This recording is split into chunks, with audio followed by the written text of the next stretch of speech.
untuk Anda dalam Di Batas Negeri. 4, 5, 6, 7.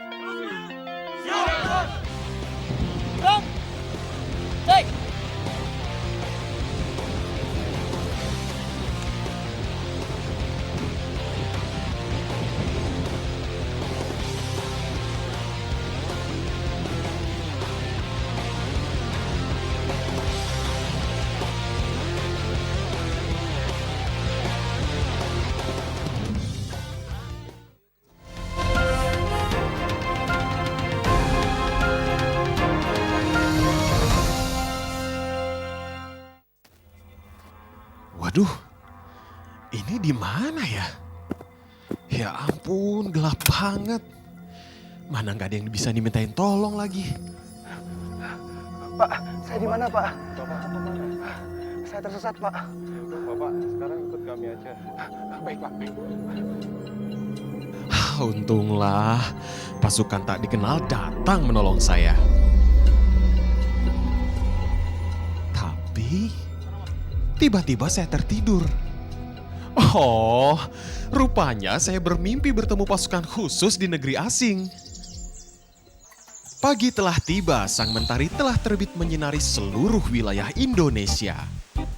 Kali ini saya menuju sebuah pulau yang sudah saya impikan, yaitu Pulau Dana. Pulau yang terkenal dengan keindahan alam yang menakjubkan.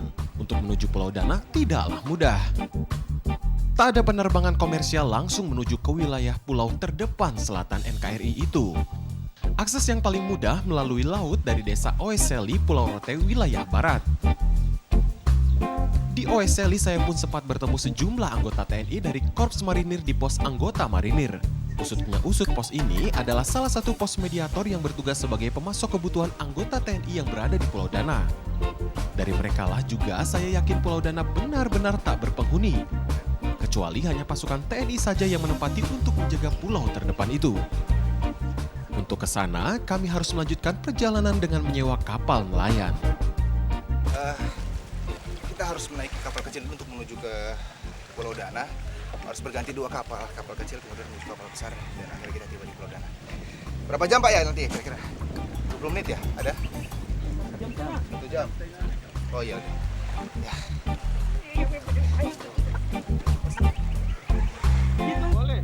Musim angin yang mendera wilayah Pulau Rote membuat para nelayan sangat berhati-hati melaut. Tapi syukurlah, masih ada kapal nelayan yang bersedia mengantar kami. Nah ini dia, kita harus berganti kapal lebih besar supaya aman. Pulau Dana.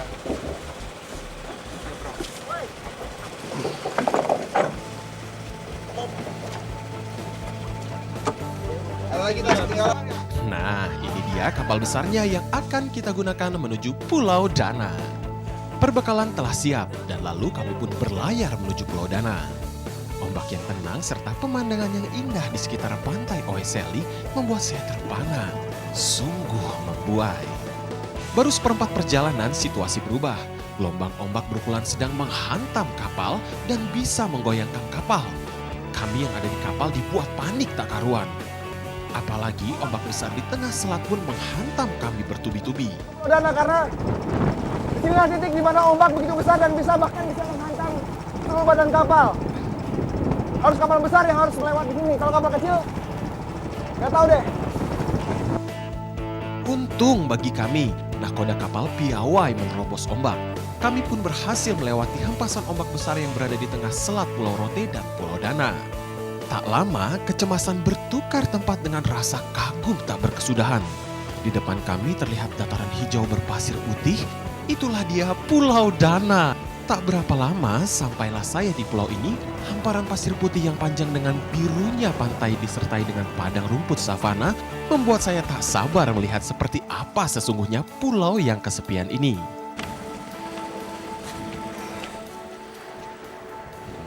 Sampai juga kita di Pulau Dana, pulau paling ujung selatan di negara kesatuan Republik Indonesia.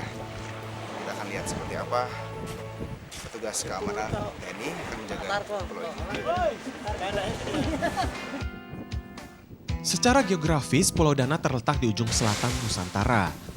Dari beberapa literatur yang sempat saya baca, pulau ini belum mempunyai catatan penelitian tentang potensi sumber daya alam. Namun potensi alamnya dan ombak yang cukup besar di pesisir pantai bisa menjadikan pulau ini surga bagi para peselancar. Di pulau tanpa penghuni ini, pasukan Satuan Tugas Pengaman Pulau Terluar dari Korps Marinir AL dan Yonif 743 Kupang menjaga wilayah teritorial Indonesia. Kedua tim Satgas dari korps yang berbeda ini bahu-membahu mengamankan pulau ini. Menurut cerita warga, di Pulau Rote, pulau ini pernah didiami oleh Kerajaan Ti. Namun warganya mengungsi setelah terjadi perang saudara dan akhirnya pulau ini kosong. Pulau ini mulai dijaga oleh Tentara Nasional Indonesia pada tahun 2005.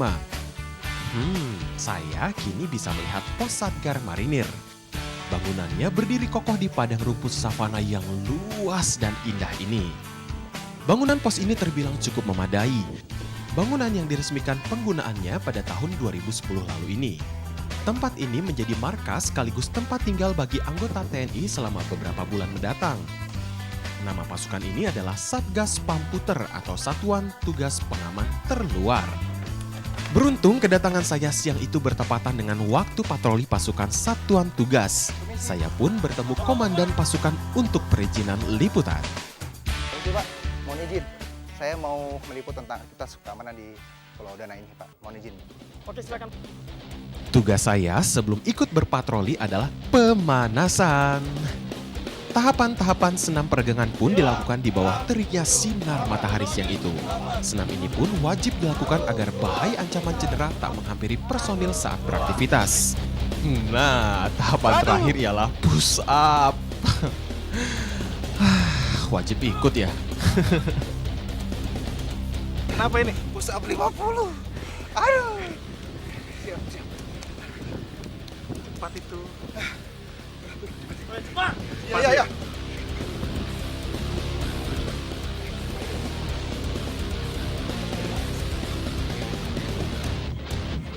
Patroli wilayah pun dilanjutkan. 10 anggota tim Satgas bertugas yang ini menyisir wilayah utara, timur, dan barat pulau dan dipimpin langsung oleh Komandan Peleton Satgas Pulau Dana, Letu Marinir Mustafa Bugis. Pak, rencana kita mau patroli kemana nih Pak? Oke, setelah ini kita akan melaksanakan patroli dari arah selatan kita. Ya. Setelah itu kita geser ke sebelah timur kita. Baik. Dari sebelah timur kita akan geser sampai ke sebelah utara. Baik. Dan terakhir kita akan sampai di sini finish, kita akan melaksanakan reorganisasi atau pengecekan kembali material dan personel. Siap. Selesai. Oke, saya langsung aja Pak, kita Oke, silakan. mulai. Oke. Dengan persenjataan penuh dan lengkap, posisi tempur dan patroli diterapkan dalam patroli kali ini. Kami pun berjalan pelan dan mengendap-endap di padang rumput sambil tetap waspada mengawasi bila ada gerak-gerik yang mencurigakan. Kegiatan patroli darat ini pun dilakukan rutin oleh tim Satgas ini setiap harinya. Tiba-tiba salah satu anggota pemandu pasukan Satgas memberikan aba-aba kode khusus. Pasukan pun berhenti. Saya pun penasaran. Memang benar kode dari salah satu anggota menandakan adanya sekumpulan orang yang masuk wilayah Pulau Dana. Komandan peleton pun memerintahkan tim rang atau tim penyerang untuk memeriksa dan menginterogasi orang yang dicurigai. Pasukan patroli yang mencurigai ada beberapa penyusup, tapi ternyata tadi lihat mungkin nelayan dicek. Baru masuk itu. Untunglah hanya para nelayan yang menumpang beristirahat di Pulau Dana. Namun walau begitu pengawasan dan pemeriksaan tetap dilakukan oleh petugas Satgas untuk berjaga-jaga agar nelayan-nelayan yang bersandar bukan nelayan asing. Jujur, saya sebagai seorang prajurit, saya merasa orang yang paling bangga. Karena saya bisa menjaga Pulau Dana atau pulau yang paling terujung di ujung selatan Indonesia. Karena tidak semua prajurit yang akan menjaga pulau ini. Meski demikian bukan berarti patroli yang dilakukan tidak memiliki kendala. Ancaman hewan buas dan air minum bersih menjadi problem utama. Itu pada saat kami melaksanakan patroli. Waktu itu sore hari kami melaksanakan patroli, di situ kami dikejar oleh tiga ekor hiu yang ganas.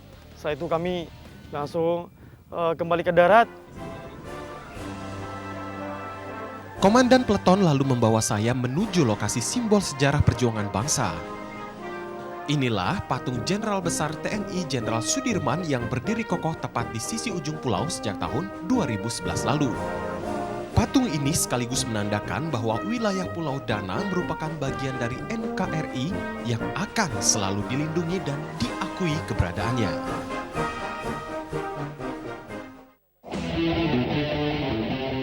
Luas Pulau Dana yang mencapai 13 km persegi membuat patroli darat dan laut di wilayah ini sulit terpantau setiap saat.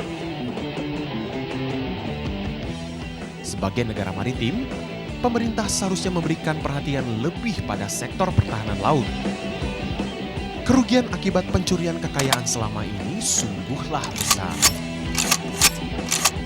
Untuk minggu depan, kita akan saksikan sisi lain dari pasukan Satgas dalam mempertahankan hidup di pulau terdepan Pulau Dana.